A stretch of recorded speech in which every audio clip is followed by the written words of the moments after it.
They say burning alive is quick. They're lying. It stretches. Every second feels like an eternity of searing pain before the smoke takes you. Loretta thought she was just saving a trapped child from a blazing brownstone. She didn't know that the boy paralyzed behind those flames was the son of Alex Esposito, the most feared man in New York's underworld. She didn't know that running into that fire would pull her into a world of ashes, million-dollar blood debts, and a man who could raise the entire city for his child. She saved the boy's life, but she was about to find out that might have been her fatal mistake. The heat hit Loretta like a physical blow before she even reached the door. It wasn't the friendly crackle of a fireplace or the controlled flame of a kitchen stove. This was something primal, a roaring beast that breathed sulfur and rage, consuming everything in its path.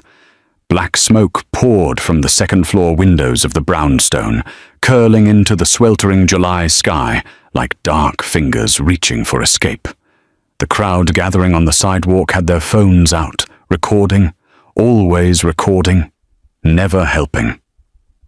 Loretta's fingers tightened around the crumpled bills in her pocket, tonight's tips from her double shift at the diner. Her feet should have kept moving. She should have walked past like everyone else, called 911, waited for the professionals. But then she saw the window. Ground floor. The one she passed every single day. The one where a boy in a wheelchair always sat, his small hand lifting in a wave that she'd returned for months without ever learning his name. The window was dark now. No movement, no wave. The sirens were still blocks away. Loretta dropped her purse and ran. Tell me in the comments before we begin where you are listening from. I'm responding to everyone. The fluorescent lights were too bright. That was Loretta's first coherent thought as consciousness dragged her back from the dark. Her second thought was that her lungs felt like someone had scrubbed them with steel wool and gasoline. She tried to sit up, but a hand pressed firmly against her shoulder. Easy there, hero. The voice belonged to a nurse whose face swam into focus, round, kind, exhausted. You've got smoke inhalation. Your oxygen levels were critically low when they brought you in. Loretta's throat burned as she tried to speak. The boy, don't talk yet. You need to rest. But Loretta couldn't rest. The images were flooding back now, the foyer door splintering under her kicks, the wall of heat that had nearly stopped her heart, crawling on her belly beneath the smoke.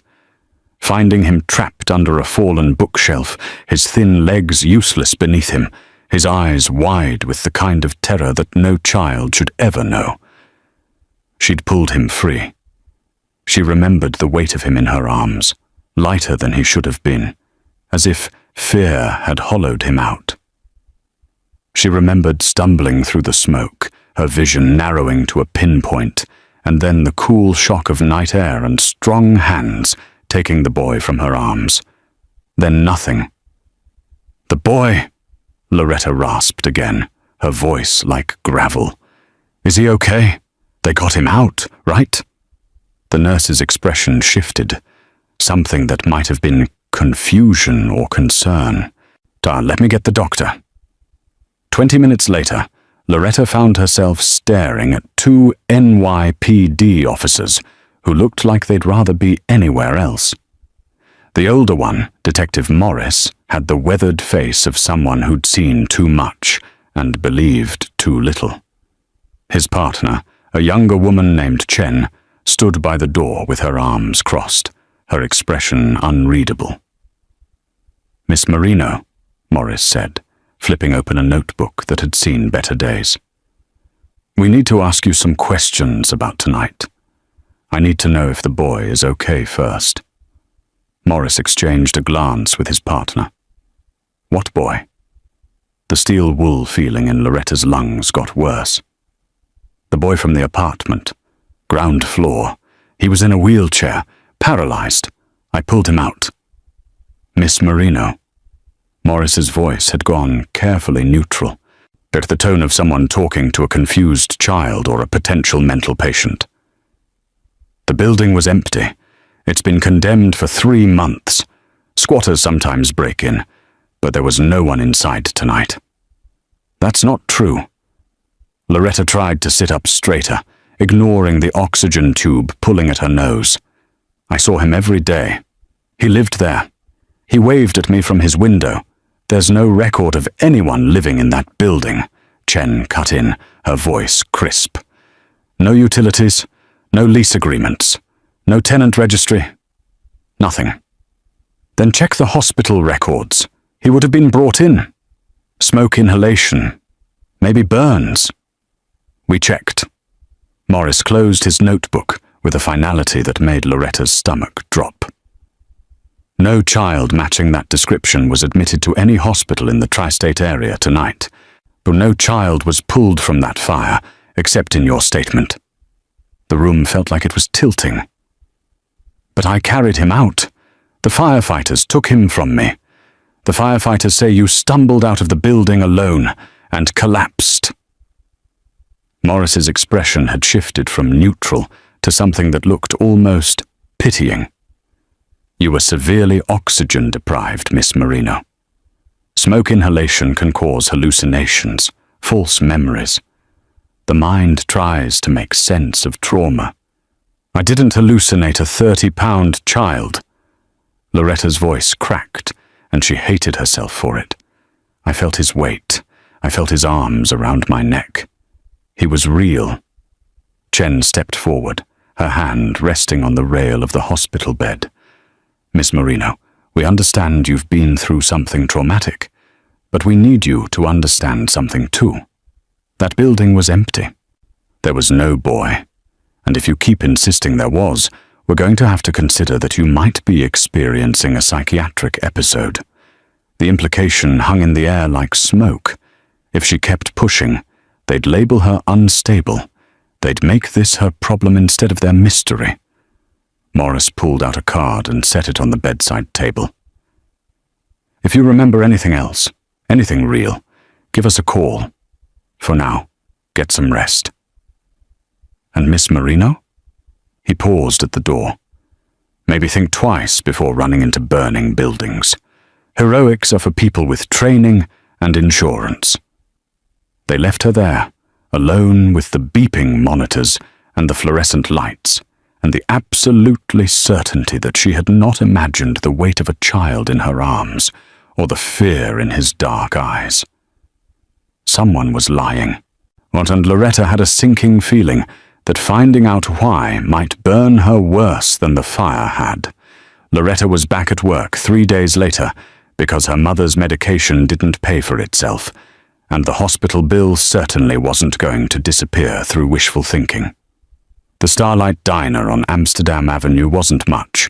Cracked vinyl booths, a perpetually broken milkshake machine, and a cook named Jimmy who chain-smoked between orders. But it kept the lights on. Loretta had worked the morning shift, gone home to check on her mother, then come back for the dinner rush. Her lungs still ached with every deep breath, a constant reminder that everyone thought she was crazy. She was refilling coffee for a regular when the bell above the door chimed. The man who walked in didn't belong in the Starlight Diner. So that was Loretta's first thought. He wore a suit that probably cost more than her annual rent. Charcoal grey, perfectly tailored, the kind of craftsmanship that whispered old money and new violence. Dark hair swept back from a face that could have been carved from Roman marble, all sharp angles and cold authority. But it was his eyes that made Loretta's hand freeze over the coffee pot. They were the colour of storm clouds, and they were looking directly at her.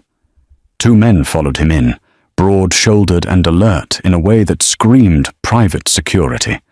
One moved to the door and flipped the sign to "Closed." The other took up position by the kitchen. "Hey!" Jimmy shouted from behind the counter.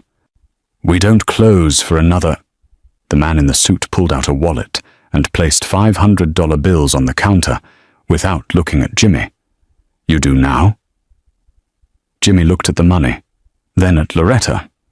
then grabbed the bills and disappeared into the back. The handful of customers didn't need to be told twice. They scattered like rats from a sinking ship, leaving their half-eaten meals and Loretta alone with her coffee pot and her suddenly thundering heart. The man approached her booth with the kind of measured stride that suggested he'd never hurried for anything in his life. Up close, she could see the faint shadow of a tattoo creeping up from his collar. Something dark and intricate that his expensive suit couldn't quite hide. Loretta Marino. His voice was deep, controlled, and with the faintest trace of an accent that money and education had tried to erase. Sit. It wasn't a request. Loretta's fingers tightened on the coffee pot. I'm working. Not anymore. Sit down, Miss Marino, or I'll have Marco carry you to the booth. Your choice. The man by the door, Marco, apparently, cracked his knuckles. Loretta sat. The man slid into the booth across from her, with the fluid grace of a predator, settling in for a meal. He studied her for a long moment, those storm cloud eyes taking in her faded uniform, the shadows under her eyes, the bandage still visible on her left arm from where falling debris had caught her. My name is Alessandro Esposito, he said finally, though most people call me Alex, and before you pretend you don't know who I am, let me save us both the time. You've heard the name, and you know what it means. Loretta had heard the name. Everyone in New York had heard the name. The Esposito family controlled everything from the docks to the Diamond District. They were the monsters parents whispered about, the reason certain streets went quiet after dark, the shadow government that operated while the real government looked the other way. I don't want any trouble, Loretta said quietly. Too late for that. Alex leaned back, and the gesture was somehow more threatening than if he'd leaned forward. You ran into a burning building 3 nights ago. You saved a boy, a paralyzed boy that the police insist doesn't exist. Loretta's breath caught. That boy is my son. Luca! Alex's expression didn't change, but something flickered in his eyes. Something that might have been pain in a man capable of feeling it. He's 8 years old. He's been in a wheelchair since he was 5, courtesy of a car bomb meant for me. I keep him hidden, Miss Marino. Protected. Anonymous. Because in my world, children are leverage, and leverage gets people killed. The fire was an assassination attempt. Alex's voice went cold enough to frost the windows. Someone found out where I was keeping him. Someone tried to burn my son alive. And you, a waitress working double shifts to afford her mother's heart medication, ran into the flames and carried him out. Loretta's mind was reeling. How do you know about my mother? I know everything about you, Miss Marino. I know you're 26 years old. I know you dropped out of nursing school when your mother got sick.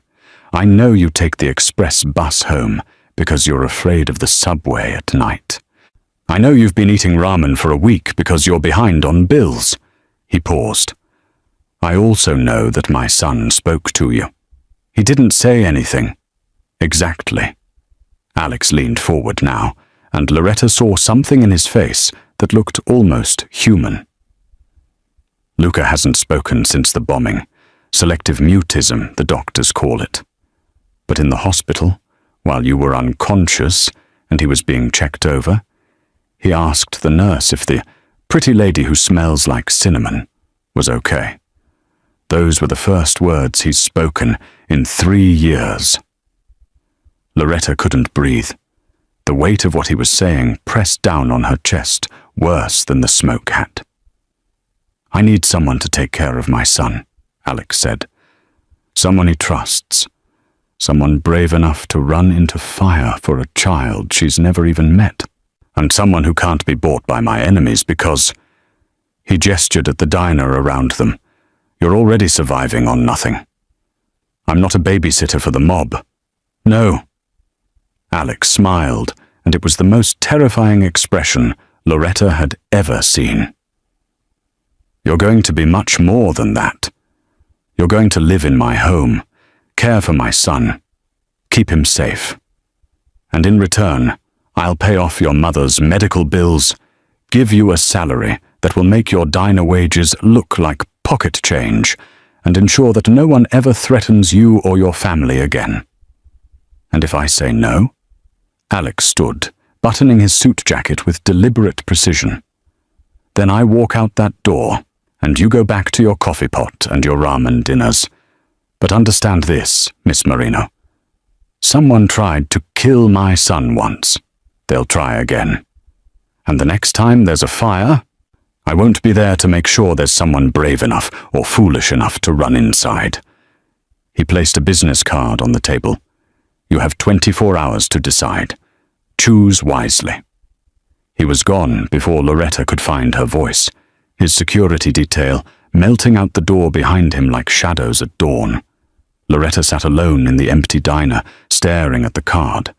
Embossed letters, a phone number.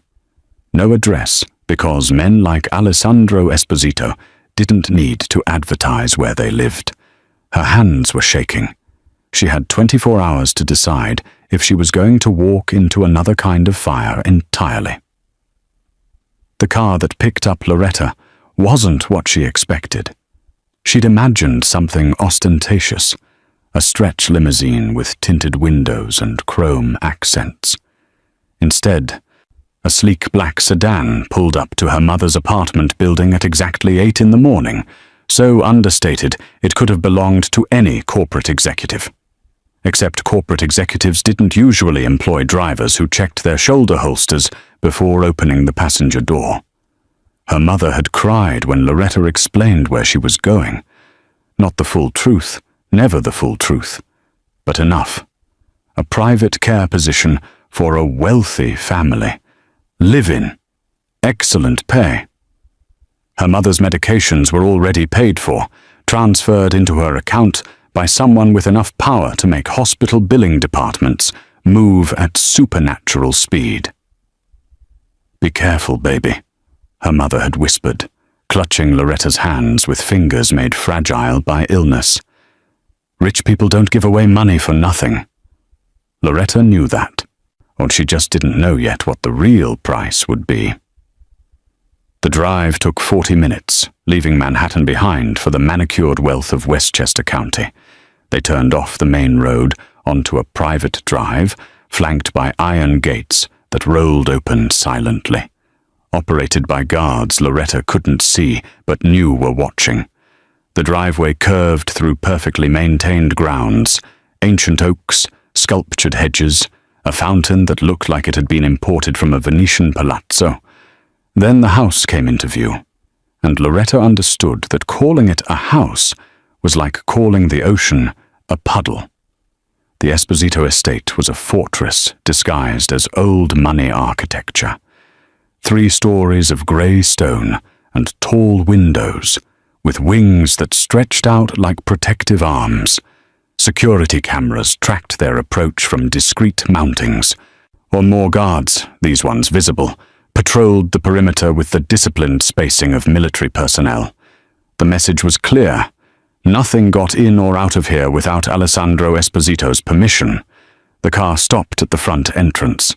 The driver opened her door without a word, and Loretta stepped out into air that smelled like cut grass and money, and something else she couldn't quite name. Danger, maybe. Or just the particular scent of a place where normal rules didn't apply. The front door opened before she could knock. Alex stood framed in the doorway, and the sight of him stole the breath from Loretta's lungs all over again. He wore another immaculate suit, navy this time, with a white shirt open at the collar. But it was what she could see at that open collar that caught her attention. The tattoo she'd glimpsed in the diner continued up his neck, dark lines that suggested something larger, more intricate, hidden beneath the civilized veneer of expensive fabric. A saint, maybe, or a demon. She couldn't tell which. "Miss Marino." He stepped aside. "Welcome." The interior of the house matched the exterior's promise of cold perfection. The foyer was all marble floors and soaring ceilings, a crystal chandelier that probably cost more than her mother's apartment building. Everything was pristine, coordinated, absolutely sterile. It looked like a museum after hours, beautiful and untouched and completely devoid of warmth. A woman appeared from a side hallway, older, severe, with silver hair pulled back so tightly it looked painful. "This is Mrs. Chen," Alex said. "She manages the household staff. She'll show you to your quarters. First, you should meet Luca." Alex's tone shifted slightly, and Loretta caught something in his expression that might have been vulnerability in a man capable of showing it. "He's been asking about you." They walked through hallways lined with art that Loretta suspected was original, a Modigliani here, what might have been a Caravaggio there. More security cameras tracked their progress. They passed closed doors behind which Loretta heard voices, the tap of computer keyboards, the kind of white noise that suggested this house was more than a home. It was a headquarters. Alex stopped at a door on the second floor and knocked, which surprised her. "Luca, your new friend is here." The room beyond was different from the rest of the house. Where everything else was cold and coordinated, this space exploded with color. Drawings covered the walls, crayon and marker and paint, chaotic and vivid. Toys scattered across the floor. A large window overlooked the gardens, letting in actual sunlight. And in the center of it all, in a wheelchair positioned by a low table covered in art supplies, sat the boy. Luca looked up, and his face transformed. He was small for 8, with Alex's dark hair and eyes that held too much knowledge for a child. The wheelchair was top-of-the-line medical equipment, all chrome and careful engineering. But his smile was pure and uncomplicated, and aimed directly at Loretta like a beam of light. "You came," he said, his voice barely above a whisper, as if speaking was something he had to consciously remember how to do. "Oh, I thought maybe I dreamed you." Loretta crossed the room and knelt beside his wheelchair, ignoring the way her still healing lungs protested. "I'm real, and I'm here now." "Because of me?" Luca's expression turned uncertain. "Papa said you're going to stay because of me." "Because of you," Loretta confirmed, and reached out to gently squeeze his hand. His fingers were thin, cool, but they held onto hers with surprising strength. Behind her, she heard Alex make a sound, something caught between relief and something darker. When she glanced back, she saw him standing in the doorway, one hand braced against the frame. The tattoo was more visible now, curling up from his collar. She could make out wings, the suggestion of a blade, script in a language she didn't recognize. A savage history written on skin that expensive suits tried to erase, but never quite could. He caught her looking and didn't look away. "Mrs. Chen will show you the rest of the house," Alex said, his voice carefully controlled again. "Luca has physical therapy in an hour. You'll observe today. Tomorrow, you'll take over his daily routine." "His mother," Loretta started, "is dead." The words were flat, final, allowing no follow-up questions. "It's just us now." Alex left without another word, and Loretta heard his footsteps echo down the hallway like a countdown. She looked around at the colorful chaos of Luca's room, so different from the sterile perfection of the rest of the fortress, and wondered if this was the only place in the entire estate where anything was allowed to be messy or human or real. "Do you like drawing?" Luca asked, tugging at her hand. Loretta smiled, pushing down the unease that crawled up her spine. "I love drawing." "Good." Luca pulled her toward the art table. "Because Papa can't draw at all. His people are always shaped like potatoes. And despite everything, The guards, the cameras, the fortress walls, the dangerous man with salvation and damnation written on his skin. Loretta laughed. Maybe, she thought, she could survive this after all. The physical therapist arrived at precisely 10 o'clock, wheeling in equipment that looked more like medieval torture devices than medical tools. Her name was Dr. Reeves, and she had the kind of professionally cheerful demeanor that Loretta recognized from her own truncated nursing school days, the voice people used when they'd learned to smile through other people's pain. Luca's face shut down the moment she entered. "Good morning, Luca." Dr. Reeves's brightness could have powered the entire estate. "Ready to work on those leg exercises?" Luca stared at the wall. "Luca, we talked about this. If you want to get stronger, you have to." "He said he doesn't want to." Loretta hadn't meant to interrupt, but the words came out before she could stop them. Dr. Reeves turned, her smile acquiring a sharp edge. "And you are?" "Loretta Marino. I'm Luca's new caretaker." "I see." The smile didn't reach Dr. Reeves's eyes. "Well, Miss Marino, and Luca has a very specific therapeutic protocol that's been designed by specialists. He needs to maintain muscle tone and joint flexibility, even if he's not particularly enthusiastic about it." "I'm not doing it," Luca said, his voice small but defiant. The session devolved from there. Dr. Reeves tried encouragement, then gentle insistence, then barely concealed frustration. Luca sat in his wheelchair like a stone statue, refusing to cooperate with stretches or exercises, or even basic range of motion work. After 45 agonizing minutes, Dr. Reeves packed up her equipment with movements sharp enough to cut glass. "Mr. Esposito will hear about this," she said, directing the comment at Luca, but clearly meaning it for Loretta. This is the third session he's refused to participate in. After she left, Loretta pulled a chair over to face Luca's wheelchair. "Want to tell me what that was about?" Luca's jaw was set in a way that reminded her painfully of his father. "It hurts. I know. She says it's supposed to hurt, that it means it's working." His eyes filled with tears he refused to let fall. "But it never works. I never get better. So why does it have to hurt?" Loretta's chest ached. "Because life isn't fair. Because you're 8, and you've already learned that effort doesn't always equal reward. Because your father's enemies took your legs, and no amount of physical therapy will ever give them back." But she didn't say any of that. "What if we tried something different?" Loretta said instead.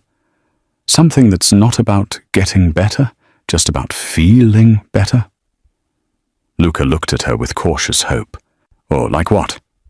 Do you like music?" 20 minutes later, Loretta had convinced Mrs. Chen to let them use the kitchen. The housekeeper had been horrified at first. Mr. Esposito's son did not belong among the pots and pans, but something in Loretta's expression must have convinced her to allow it. The kitchen was massive, all commercial-grade appliances and granite counters, clearly designed for catering large events rather than family dinners. Loretta suspected most of the equipment had never been used. She found what she needed anyway: flour, sugar, eggs, vanilla. The basics for chocolate chip cookies, the universal language of childhood comfort. She lifted Luca from his wheelchair and settled him on a stool at the counter, positioning him so he could reach the mixing bowl. Then she pulled out her phone and scrolled through her playlist until she found it. Old Motown, the kind of music her mother used to play on Sunday mornings when the world felt manageable. "Okay," Loretta said, as Marvin Gaye's voice filled the kitchen. "Your job is to mix. My job is to make sure we don't burn the place down. Deal?" Luca's hands hesitated over the bowl, then plunged in. Flour puffed up in a cloud that dusted his dark hair white. He laughed, actually laughed, and the sound was better than anything Loretta had heard since arriving at the fortress. They mixed and measured, and Loretta taught him the trick her mother had taught her. Always save a little dough to eat raw, consequences be damned. Luca's face when he tasted it was pure joy. Chocolate chips smeared at the corner of his mouth. "Oh, this is better than therapy," he said. "Don't tell Dr. Reeves that." They were sliding the first tray into the oven when Loretta felt the prickle of awareness at the back of her neck. She turned and found Alex standing in the doorway. So still, he might have been carved from the same stone as his house. How long had he been watching? He'd shed his suit jacket, and his shirt sleeves were rolled up to his elbows, revealing more of the tattoos that covered his forearms. Loretta could see them clearly now, saints and sinners intertwined, Latin script winding between images of damnation and salvation. One forearm bore what looked like the Madonna, the other a skull crowned in thorns. A man caught between heaven and hell, wearing his war on his skin. "Papa!" Luca's face lit up. "'Cause we're making cookies." "I can see that." Alex's voice was carefully neutral, but his eyes were locked on Loretta with an intensity that made her skin feel too warm. "Mrs. Chen informed me you'd commandeered her kitchen." "I'm sorry, I should have asked." "Don't apologize." Alex moved into the kitchen with that predator's grace, coming to stand beside his son. He reached out and gently brushed the flour from Luca's hair, and the gesture was so tender it made Loretta's throat tight. Dr. Reeves called. She said Luca refused therapy again. The warmth drained from the room. "It's my fault," Loretta said quickly.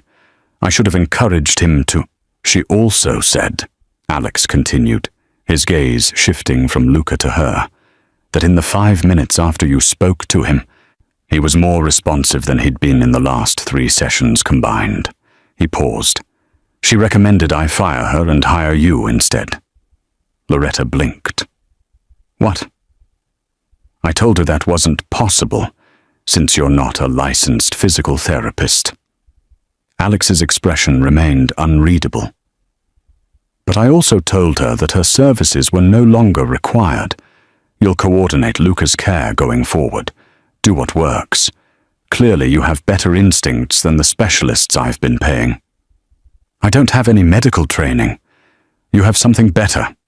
Alex looked at his son, and something in his face cracked, just for a moment, just enough for Loretta to glimpse the man beneath the monster. "You have what he needs." The timer went off, shrill in the sudden silence. Loretta pulled the cookies from the oven, golden and perfect, and filling the sterile kitchen with the smell of home. She plated 3 of them, sliding one toward Luca, one toward Alex, and keeping one for herself. "You have to try them while they're hot," she said. "That's the rule." Luca bit into his immediately, making happy sounds that brought the ghost of a smile to Alex's face. The mob boss picked up his cookie like it might explode, studying it with the same intensity he'd probably applied to million-dollar deals and execution orders. Then he took a bite. Loretta watched something shift in his expression. Surprise, maybe, or the distant memory of something like normalcy. He finished the entire cookie in silence, and when he looked at her again, the ice in his eyes had thawed just enough to let her see the storm beneath. "You're good for him," Alex said quietly, meant only for her, while Luca reached for a second cookie. "Don't make me regret bringing you here." It wasn't a threat. Not exactly. But it wasn't not a threat either. "I won't," Loretta said, and hoped it was a promise she could keep.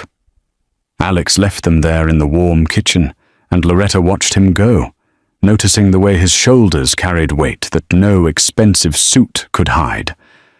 A father terrified of failing his son. A king afraid his crown was made of ashes. She was beginning to understand that the real fortress wasn't the house, or the guards, or the walls. It was the man himself. And she'd just been given the keys. If you are still listening now, I need you to subscribe to my channel if you haven't.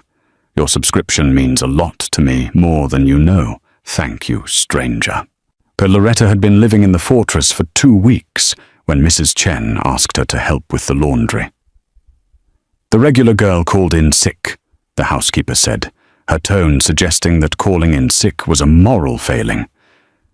"Mr. Esposito's men leave their jackets in the mudroom after patrol. They need to be cleaned and returned by tonight." It wasn't technically part of Loretta's job description, but she'd learned quickly that the Esposito household operated on an unspoken hierarchy, and new arrivals didn't say no to Mrs. Chen. Besides, Luca was napping after an exhausting morning of what Loretta had started calling kitchen therapy, teaching him to knead bread dough, which worked his hand muscles better than any exercise ball while making him laugh at the squelching sounds. The mudroom was off the kitchen, a utilitarian space that smelled like gun oil and expensive cologne. 5 black jackets hung on hooks, identical except for size. Loretta gathered them up and carried them to the laundry room, a space so well equipped it could have serviced a small hotel. She went through the pockets mechanically, the way her mother had taught her, checking for tissues that would destroy a load, receipts that shouldn't be washed, the small, forgotten items that accumulated in men's pockets. The first jacket yielded a stick of gum and spare ammunition. The second held a folded $20 bill. The third was empty. The fourth jacket belonged to Marco. She knew it was his because she'd seen him wearing it that morning, standing post outside Luca's door while she and the boy worked on a puzzle. Marco was Alex's right-hand man, of the one who'd cracked his knuckles at the diner, the one who seemed to materialize whenever Alex needed something handled. He was broad-shouldered and efficient, with the kind of face that disappeared from memory the moment he left a room, useful in his line of work. Loretta's fingers found something hard and metallic in the inside pocket.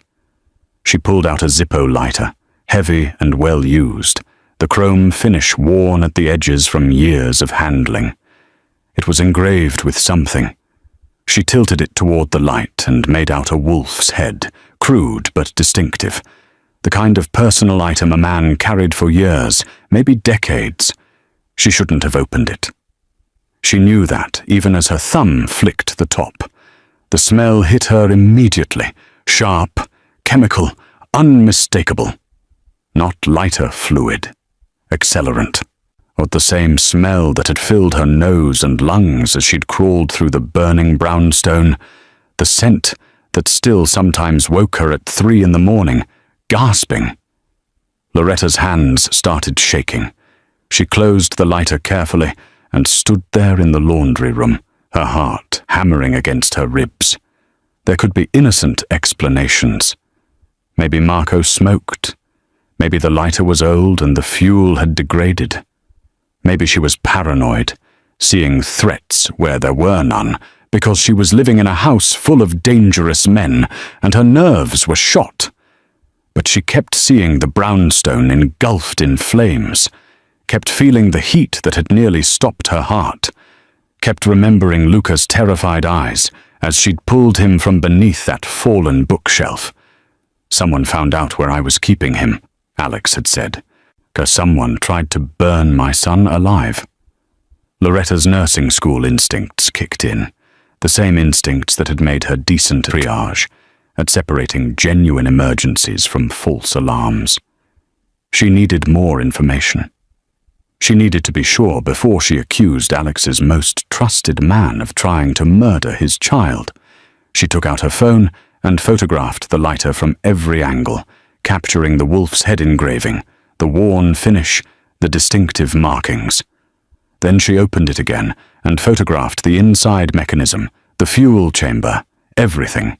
Her hands were steadier now, moving with purpose. The sound of footsteps in the hallway froze her mid-shot. Loretta shoved the lighter back into Marco's jacket pocket and grabbed a random shirt from the pile, pretending to examine a stain as the laundry room door opened. Marco filled the doorway, his expression pleasant and utterly unreadable. "Mrs. Chen said you were doing laundry. I need my jacket back. Mr. Esposito wants me to drive into the city." "Of course." Loretta's voice came out steadier than she felt. She pulled his jacket from the pile and held it out. "I haven't washed it yet. Was just checking the pockets. Find anything interesting?" The question was casual, but his eyes weren't. Gum wrapper in one of them, ammunition in another. She met his gaze directly, willing herself not to look away. "You guys should really empty your pockets before you hand over the jackets." Marco took the jacket and shrugged it on with practiced ease. His hand went automatically to the inside pocket, patting it once, checking that the lighter was still there. The gesture was unconscious, habitual, of the kind of thing a man did 100 times a day without thinking. He knew exactly where it was. He always knew where it was. "Good advice," Marco said, and smiled. It didn't reach his eyes. "Thanks for the help, Miss Marino. Mr. Esposito appreciates how well you're taking care of his son." He left, and Loretta listened to his footsteps recede down the hallway. She counted to 60, then 90, making sure he was really gone. Then she locked the laundry room door and pulled out her phone with shaking hands. The photos were clear, detailed, damning. She opened a new note and started typing everything she could remember about the fire, the smell, the heat, the specific way the flames had spread. The brownstone had burned fast, too fast for a normal electrical fire or even a careless cigarette. She'd thought it at the time, but hadn't had the vocabulary to explain it. Now she did. Accelerant, professional arson, an inside job. Marco had access to Luca's location. Marco had been with Alex for years, trusted completely. Marco could move through the house without anyone questioning his presence. Marco had tried to kill an 8-year-old boy, and now Loretta was living in the same house as him, caring for the child he'd already tried to murder once. She thought about going to Alex immediately, showing him the photos, demanding Marco be arrested or disappeared or whatever it was mob bosses did with traitors. But something stopped her. She'd been here 2 weeks. Marco had been here for years. Who would Alex believe? His most trusted lieutenant or the waitress he'd hired because his son liked the way she smelled like cinnamon? Or she needed more than a lighter and a suspicion. She needed proof. That would be undeniable. Loretta finished the laundry on autopilot, her mind racing through possibilities and plans. She returned the jackets to the mudroom, Marco's hanging exactly where she'd found it, the lighter still in the pocket like a ticking bomb. That night, she lay awake in her comfortable bedroom in the fortress, listening to the sounds of guards changing shifts outside her window. Somewhere down the hall, Luca slept peacefully, probably dreaming of cookies and finger paints and all the normal childhood things he'd been denied. And somewhere else in this massive house, Marco slept too. The enemy wasn't at the gates. He was already inside. Loretta stared at the ceiling until dawn, the smell of accelerant still burning in her memory, and wondered how long she had before the monster struck again. Loretta waited until Luca was asleep before she went looking for Alex. She found him in his office on the 3rd floor, a room she'd only glimpsed in passing. Dark wood paneling, floor-to-ceiling bookshelves, and windows that overlooked the estate like a watchtower. The door was ajar, and through it she could see him sitting behind a massive desk, shirt sleeves rolled up, those tattooed forearms braced on either side of an open laptop. He looked exhausted in a way that expensive suits usually hid. Loretta knocked, and his head snapped up with the alertness of a man who'd survived by never being caught off guard. "Miss Marino." His expression shifted from dangerous to merely guarded. "Is Luca all right?" "He's fine." "Sleeping?" She stepped into the office before she could lose her nerve. "I need to talk to you about something." Alex gestured to one of the leather chairs facing his desk, but Loretta remained standing. Sitting felt like surrender, and she needed whatever advantage height could give her, minimal as it was. "I found something," she said, pulling out her phone. "In Marco's jacket, when I was doing laundry." Something flickered across Alex's face. Annoyance, maybe, that she was bothering him with household minutiae. And Loretta pulled up the photos and held out her phone. A lighter, with accelerant residue, the same smell from the fire. Alex took the phone, his expression unreadable as he scrolled through the images. The silence stretched long enough that Loretta could hear her own heartbeat, or could hear the ancient clock on the mantel, ticking away seconds that felt like hours. Then he handed the phone back. "Marco smokes," Alex said, his tone dismissive. "He's been trying to quit for years. Carries that lighter everywhere. It was his father's. It smells like accelerant, not lighter fluid. I know the difference.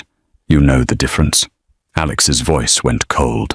"You, who ran into one burning building and now sees arsonists in every shadow. You've been here 2 weeks, Miss Marino. Marco has been with me for 15 years. He was at my wedding.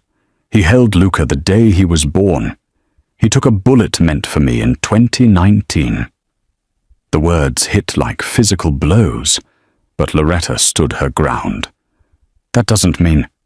It means you don't know what you're talking about." Alex stood, and the movement was controlled fury. He came around the desk, and suddenly the office felt much smaller. "You think you can walk into my house, into my life, and start pointing fingers at the people who've bled for me? At the man who's protected my son since before you knew he existed? I'm trying to protect your son now." Loretta's voice rose despite her best efforts to stay calm. "Someone tried to kill him. You said that yourself. And I'm telling you, I found evidence. You found a lighter."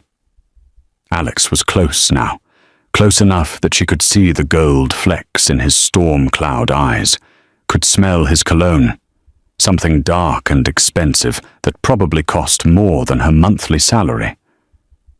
"Do you have any idea how many people carry lighters? How many legitimate reasons there could be for trace chemicals? Then test it, or have it analyzed.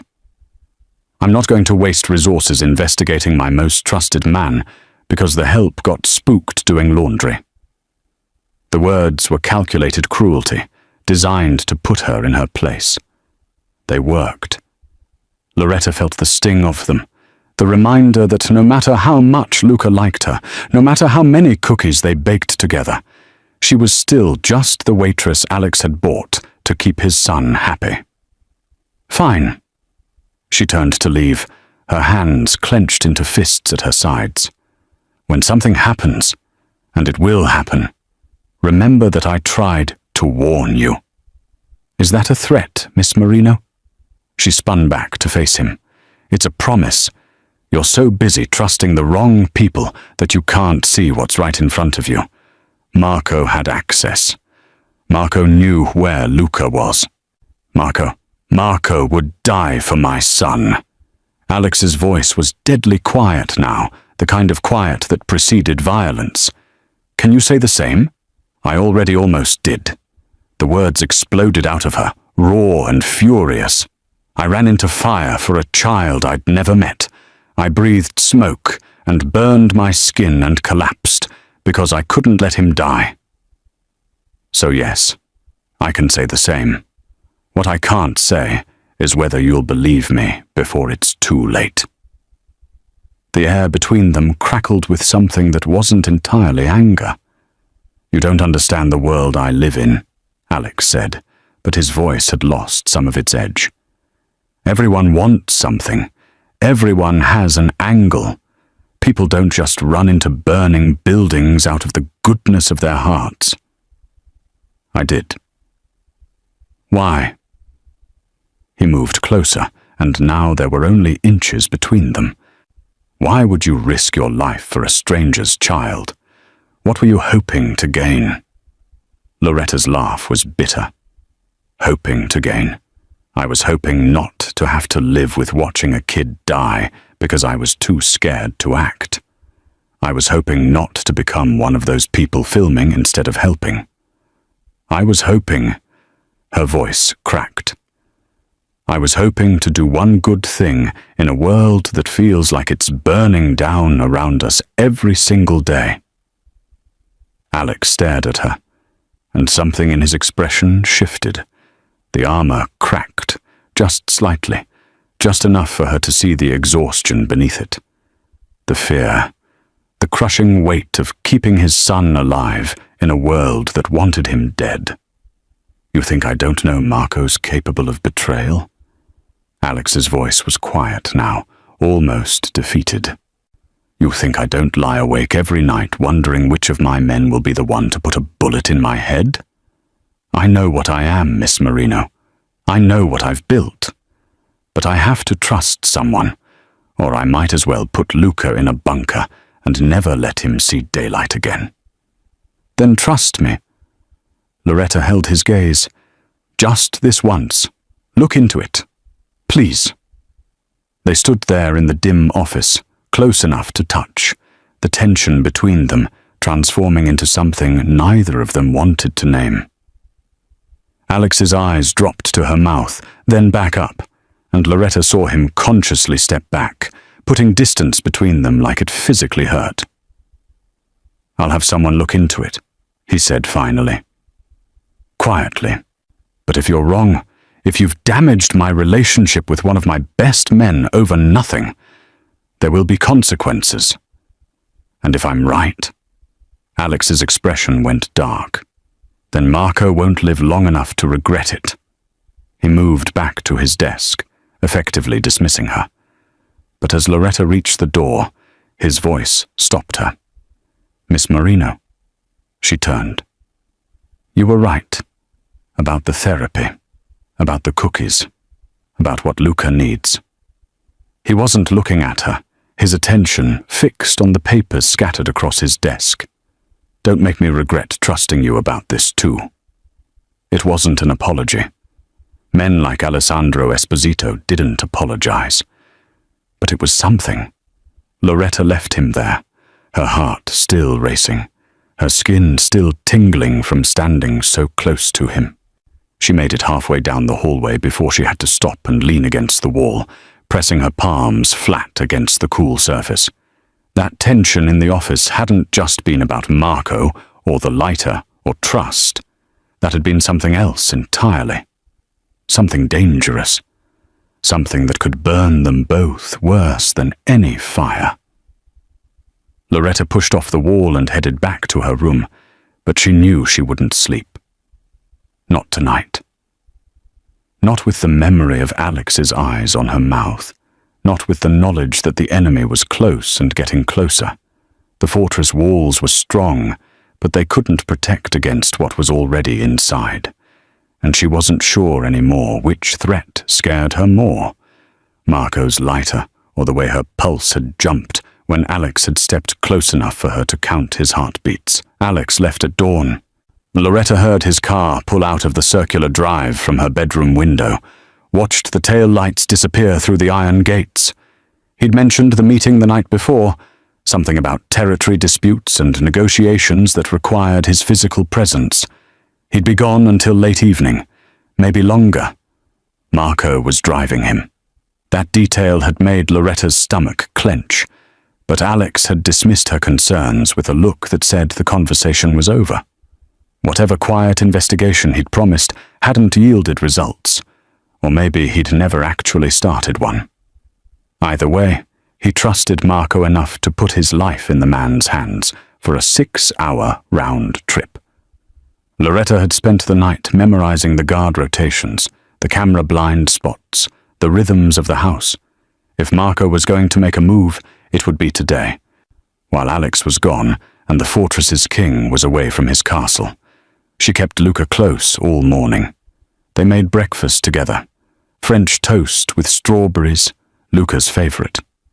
They worked on a painting project in his room, his small hands covered in blue and gold tempera.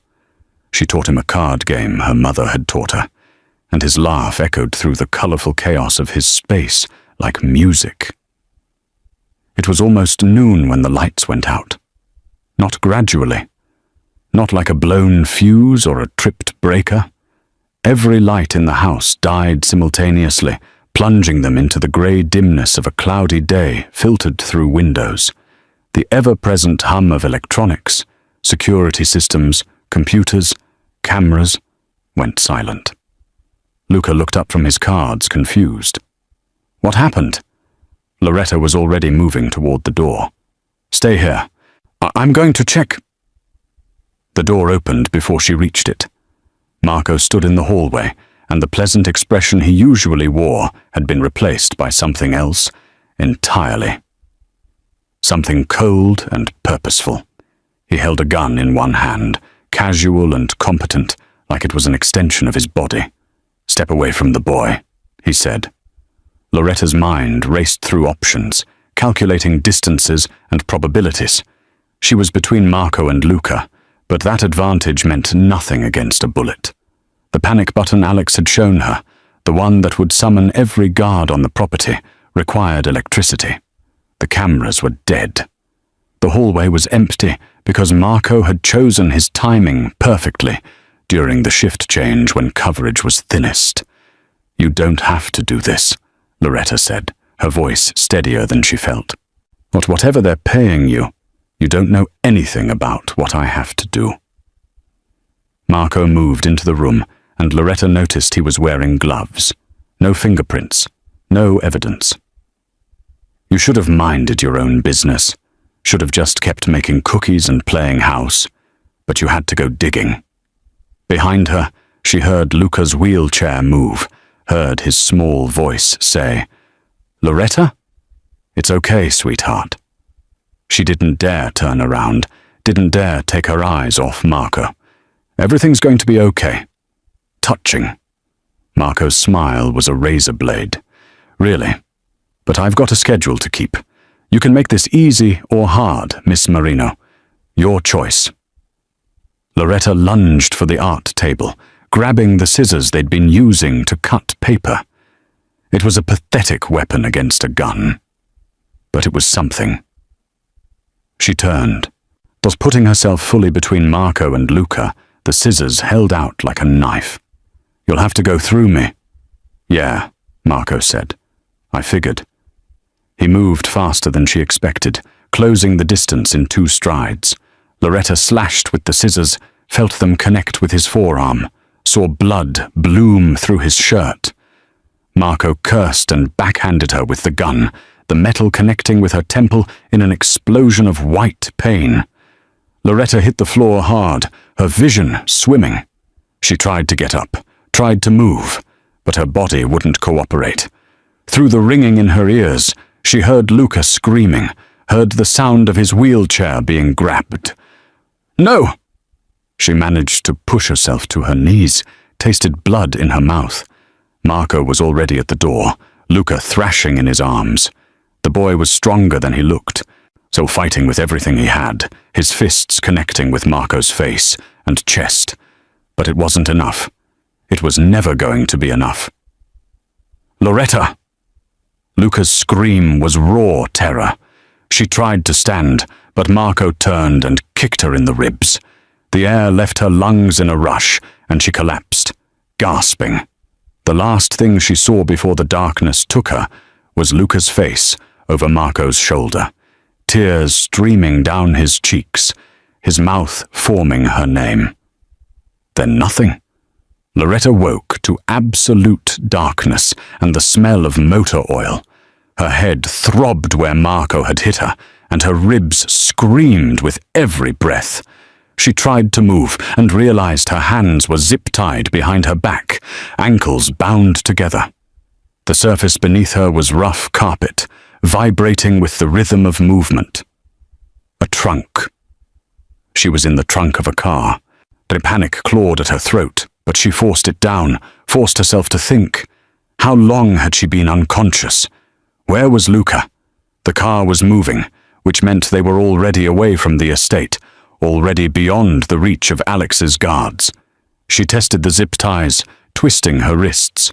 Too tight. The plastic bit into her skin, and she felt the wet warmth of blood. Her fingers searched the trunk's carpet, looking for anything.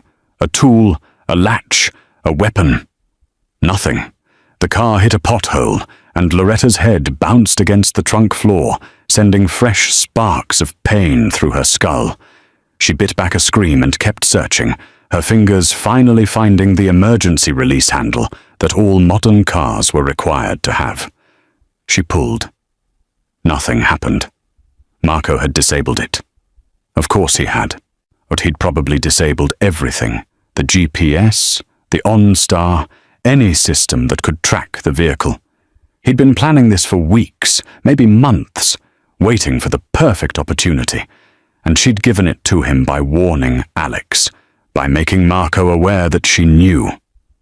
The car slowed, turned, the quality of the road changed, smooth pavement giving way to something rougher. Gravel? Dirt? They were leaving the main roads, heading somewhere remote. Somewhere no one would hear screams or see smoke. Loretta's heart hammered against her cracked ribs. She thought about Luca, terrified and alone with a man who'd already tried to kill him once. She thought about Alex, hours away, trusting the wrong person while everything he loved burned. She thought about the fire that had started all of this, or the heat and smoke and the choice she'd made to run toward danger instead of away from it. The car stopped. Loretta held her breath, listening. A door opened and closed, footsteps on gravel, coming closer. The trunk latch clicked, and light flooded in, grey and overcast, but blinding after the absolute darkness. Marco's face appeared above her, and he was smiling. "Welcome back, Miss Marino. I was worried I'd hit you too hard." He reached in and grabbed her by the arm, hauling her out of the trunk with no regard for her injured ribs. She bit back a scream as her feet hit the ground, her bound ankles unable to support her weight. She was at an industrial complex, old, abandoned, the kind of place that had been left to rot when the jobs moved overseas. Rusted metal buildings stretched across a cracked parking lot, overgrown with weeds. In the distance, she could see the skeletal remains of a smokestack, and in Marco's other hand, held like a suitcase, was Luca's wheelchair. Empty. "Where is he?" Loretta's voice came out hoarse, desperate. Marco's smile widened. "Waiting for you. Both of you are going to help me send Mr. Esposito a very important message." He pulled something from his pocket, the Zippo lighter with the wolf's head engraving. "Some fires," he said, flipping it open, "are meant to burn everything to ash." The smell of accelerant filled the air, and Loretta understood with crystalline clarity that she wasn't going to walk away from this. Neither was Luca, unless she found a way to become fire herself. Marco dragged Loretta across the cracked parking lot toward the largest building, a steel mill that hadn't operated in decades, but the main doors hung open like a mouth, revealing darkness beyond. Her bound feet scraped against gravel and broken glass, leaving a trail of blood that no one would ever follow. Inside, the mill was a cathedral of decay. Massive machinery loomed in the shadows, conveyor systems, furnaces, industrial equipment that had been stripped of anything valuable and left to rust. Pigeons scattered from the rafters as Marco hauled her deeper into the building, their wings beating against the silence like 100 tiny heartbeats. Then she saw him. Luca sat in his wheelchair in the center of the floor, his small body dwarfed by the industrial wasteland around him. His face was streaked with tears, but his eyes burned with the same defiance she'd seen in his father. He wasn't screaming anymore. He'd gone silent, shutting down the way he had after the bombing, retreating to that place where words couldn't reach him. "Luca!" Loretta's voice echoed off the metal walls. The boy's head snapped up, and relief flooded his features. "Loretta!" "Touching reunion." Marco shoved Loretta down beside the wheelchair, and she fell hard on her already injured ribs. Pain whited out her vision for a moment. The nanny dies trying to save the crippled kid. Very tragic, very heroic. Mr. Esposito will probably put up a statue. Loretta's hands were still zip-tied behind her back, but her fingers found Luca's through the wheelchair spokes. His small hand gripped hers with desperate strength. "You won't get away with this," she said, fighting to keep her voice steady. "Alex will know it was you." "Will he?" Marco pulled out a canister, industrial accelerant, the professional grade used in controlled demolitions. He began splashing it in a wide circle around them, the chemical smell overwhelming in the enclosed space. Or will he think it was the Calabrese family, finally making their move? I've been very careful to leave their fingerprints all over this. The car I borrowed, the accelerant I purchased, even the location. This mill used to be their territory. He was creating a frame, a perfect, plausible story that would send Alex to war with the wrong enemy, while Marco disappeared with whatever payment had bought his betrayal. "Why?" Luca's voice was small, broken. "I thought you were my friend." Something flickered across Marco's face. Regret, maybe, or the ghost of the man he'd been before money had mattered more than loyalty. "Nothing personal, kid. But your father made a lot of enemies. Now someone was going to collect eventually. I just made sure I got paid to look the other way." He pulled out the Zippo lighter, the wolf's head catching the dim light filtering through the broken windows. Loretta's mind raced through possibilities, through the slim chances of survival. The zip ties were plastic, tight enough to cut off circulation. The accelerant made a complete circle around them. Once Marco lit it, they'd have seconds before the fire became an inferno. But Marco was talking. Villains always talked, buying time while they savored their victory. And while he talked, Loretta was working her wrists against the plastic, feeling for any weakness, any give. "The Calabrese family offered me $2 million, Marco said, circling them like a shark.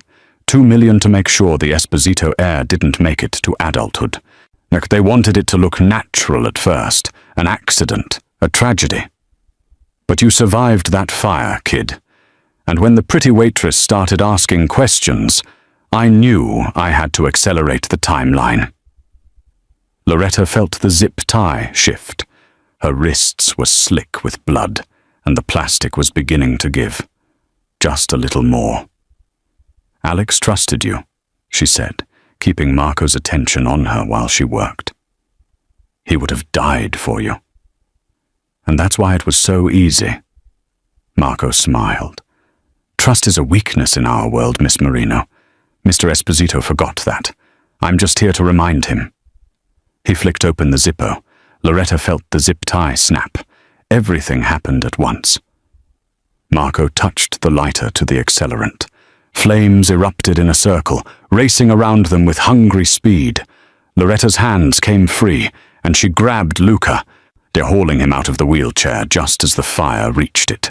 The chair ignited like a torch, plastic and fabric and foam burning with toxic black smoke. "Run!" Loretta screamed, but Luca's legs were useless. She lifted him, her ribs screaming in protest, and stumbled away from the flames. But Marco had planned well. The fire circle was complete, trapping them in a shrinking space as the flames spread to the oil-soaked machinery, climbing the walls, racing toward the rafters. The heat was immediate and overwhelming, stealing the oxygen from the air. Loretta remembered this feeling, this suffocating pressure, from the brown stone. But this time there was no door to crash through, no firefighters coming to save them. This time they were going to burn. Then Loretta saw it, a red box on the far wall, barely visible through the smoke. A fire suppression system, probably ancient and possibly defunct, but maybe still functional. "Hold on to me," she told Luca, and felt his arms lock around her neck. She ran toward the wall, through smoke and heat that seared her lungs. The flames were spreading faster now, feeding on decades of accumulated oil and debris. She couldn't see Marco anymore, couldn't hear anything over the roar of the fire. Her hand found the box. She ripped it open and pulled the lever. For a terrible second, nothing happened. Then the sprinklers erupted. Water cascaded from the ceiling in a torrential downpour, hitting the flames with explosive force. Steam filled the air, scalding and dense, but the fire began to retreat, hissing its rage. Loretta collapsed against the wall, Luca still clutched in her arms, both of them soaked and shaking. Through the steam, she saw Marco, his face twisted with fury. He had a gun, of course he had a gun, raising it towards them. Loretta turned, tried to shield Luca with her body. The shot never came. Instead, another sound cut through the chaos, the distinctive crack of a high-powered rifle. Marco's body jerked, his eyes going wide with shock. He looked down at the bloom of red spreading across his chest, then crumpled to the wet floor. Through the steam and smoke, Alex Esposito emerged like an avenging angel. He held the rifle with professional competence, his expensive suit ruined by water and ash. Behind him, a team of men fanned out, securing the building with military precision. But Alex only had eyes for his son. "Luca!" He crossed the space in seconds, dropping to his knees beside them. His hands ran over Luca, checking for injuries with a desperation that shattered his carefully maintained control. "Are you hurt? Did he—" "I'm okay, Papa." Luca's voice was small but strong. "Loretta saved me. Again." Alex's eyes finally met Loretta's, and what she saw there stole her breath more completely than any smoke. Relief and rage and something else, something that burned hotter than the dying flames around them. "You were right," he said, and his voice cracked on the words. "About Marco, about everything. I should have listened. I should have—" "You're here now," Loretta interrupted, because anything else he said would break them both. "That's what matters." Alex reached out and pulled her close. Luca caught between them, the three of them kneeling in the water and ash of the ruined mill. His forehead pressed against hers, and she felt him shaking, this man who'd built an empire on violence and fear, trembling like a child. "I thought I'd lost him," Alex whispered. "I thought I'd lost you both." The admission hung in the steaming air, more dangerous than any fire, more devastating than any betrayal, because in that moment, Loretta understood what she'd been trying not to see for weeks. She hadn't just saved his son.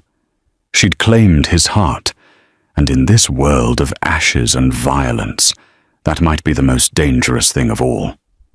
6 months later, the fortress didn't feel like a fortress anymore.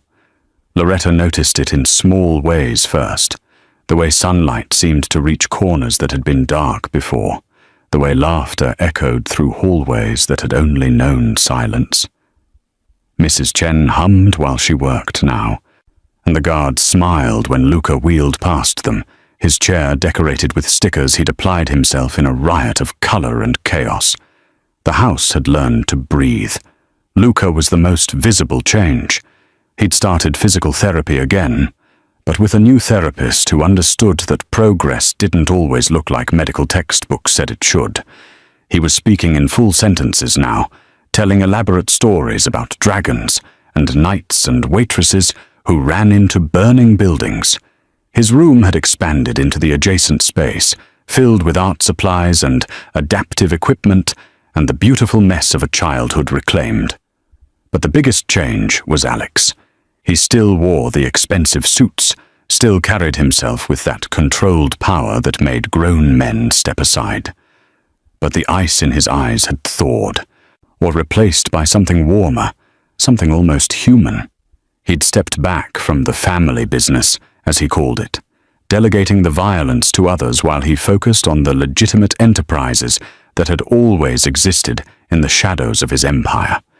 Real estate, import-export, investments that didn't require blood to turn a profit. He was trying to become the kind of man who deserved the life his son was building.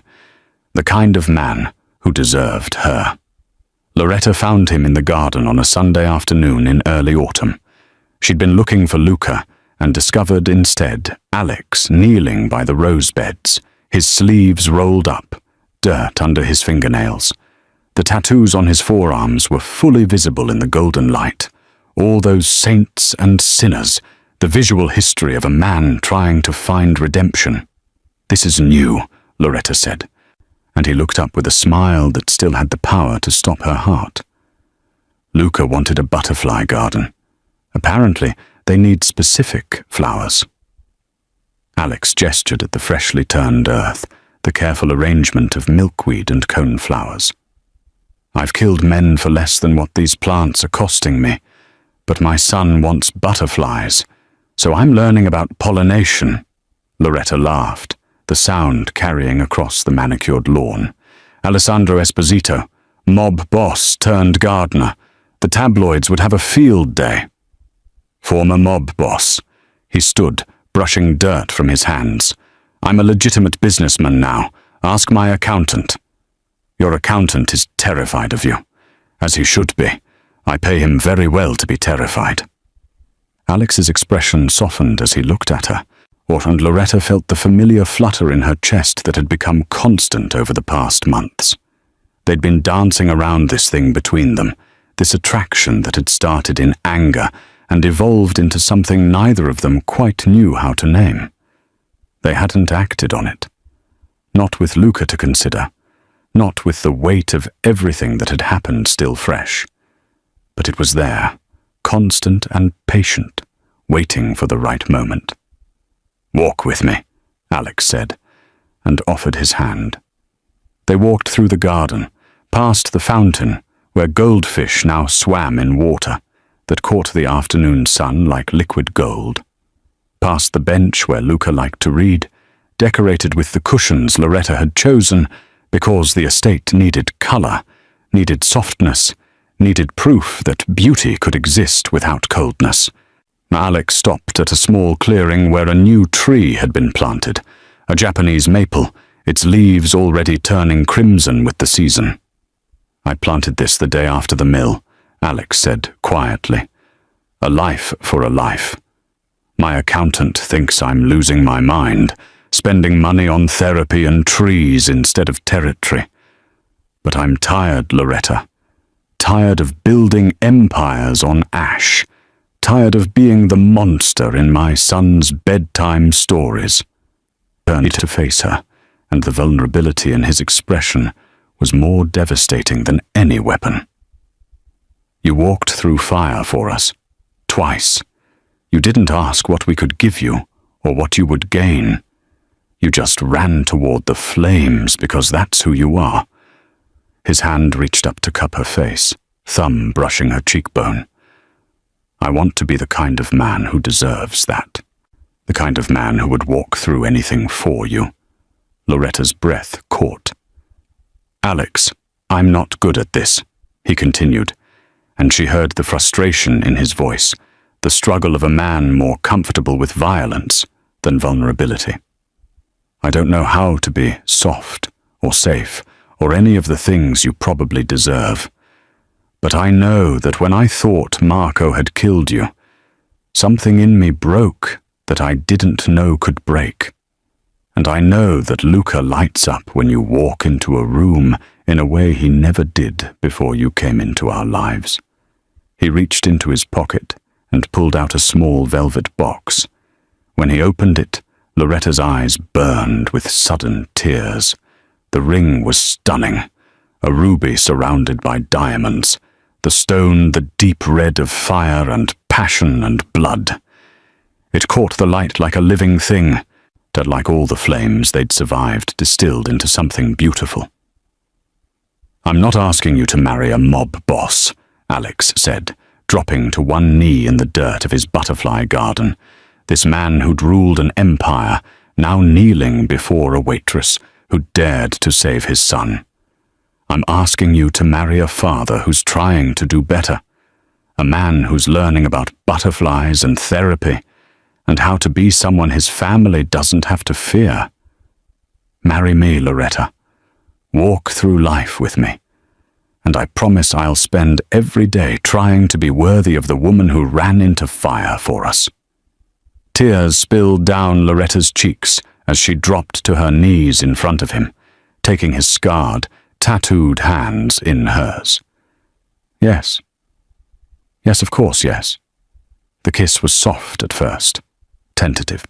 They're two people learning the shape of something new and precious and hard-won. Then it deepened, became something fierce and claiming, a promise sealed in the garden where butterflies would soon dance, and a man was learning to grow things instead of burn them. I love you, Alex whispered against her lips. I didn't think I was capable of it anymore, but you made me remember. I love you too, Loretta said, and felt the truth of it settle into her bones. My beautiful, broken king. Luca found them there 20 minutes later, still kneeling in the dirt, the ruby on Loretta's finger catching fire in the fading light. Does this mean Loretta's staying forever? He asked, and the hope in his voice was almost painful in its innocence. Forever, Alex confirmed, and Loretta saw tears in his eyes, this man who'd built his reputation on never showing weakness, crying in front of his son because happiness was more terrifying than any threat. Luca wheeled closer and threw his arms around both of them, and they stayed like that as the sun set over the estate. Three people who'd found each other in fire and chosen to build something better in the ashes. Because sometimes, Loretta thought, salvation doesn't look like perfection. Sometimes it looks like a mob boss learning to garden, a traumatized boy learning to speak, and a waitress learning that running toward danger can lead to the safest place of all home. The world would still be complicated. Alex's past would still cast long shadows. There would be challenges ahead, negotiations between legitimate business and the life he was leaving behind. But they would face it together, this family forged in flames. And maybe that was the truest lesson, that courage wasn't the absence of fear, but the choice to love despite it. That heroism wasn't about being fearless, but about being afraid and running toward the fire anyway. That redemption was possible, even for men with blood on their hands and saints and sinners tattooed on their skin. Sometimes the bravest thing you could do was stay, was fight, was believe that even in a world burning down around you, you could build something worth saving. Loretta had run into fire to save a stranger's child. She'd walked out with a family. And that, she thought as Alex's arms tightened around her, was a story worth telling. If this story of courage, redemption, and unexpected love moved you, don't forget to like this video, subscribe to the channel for more powerful stories, and comment below telling us what moment touched your heart the most. Was it Loretta's first rescue, the confrontation in Alex's office, or the proposal in the butterfly garden? We love hearing from you, and your support helps us bring you more stories that remind us all that even in the darkest moments, hope can still ignite. Until next time, keep running toward the light.